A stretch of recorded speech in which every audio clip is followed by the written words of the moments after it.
life is so different now from our grandparents' time. We have all these amazing gadgets and medical advances that make things easier. But honestly, in getting all this cool stuff, I think we have slowly drifted away from nature. We don't have the clean air, the fresh water, or the clear blue skies they used to. And if we miss it, can you imagine how nature must feel?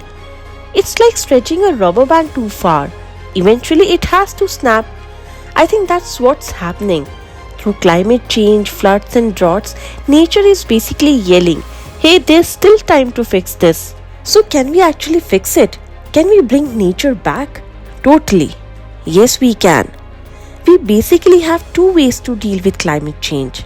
We can get used to it, or we can stop it from getting worse. Getting used to it or adaptation means preparing for the changes already happening.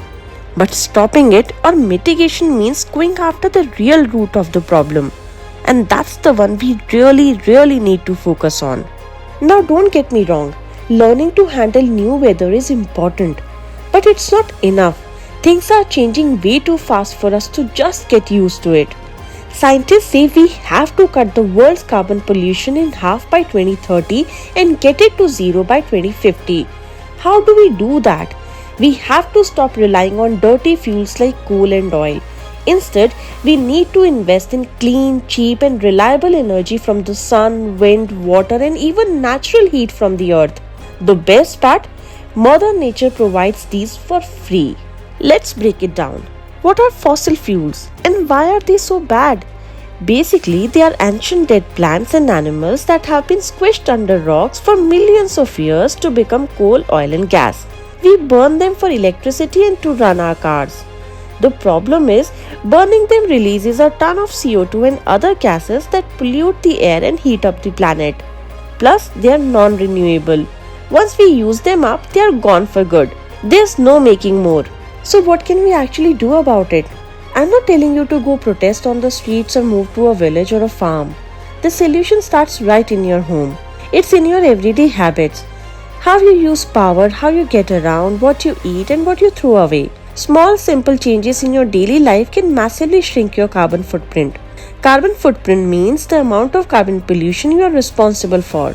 Remember, burning fossil fuels for energy is the biggest problem. It causes over a third of all global carbon pollution. But here's an easy tip.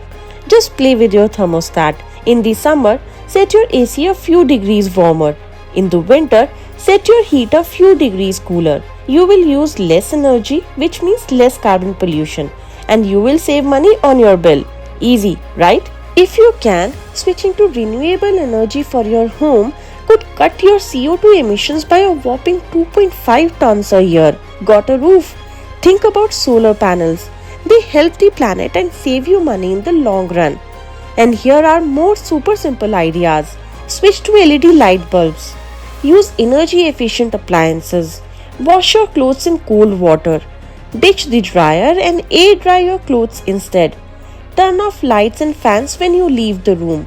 Just these small habits can save about 1 ton of CO2 every year. Let's talk about getting around. If you can, try an electric vehicle or just walk for short trips.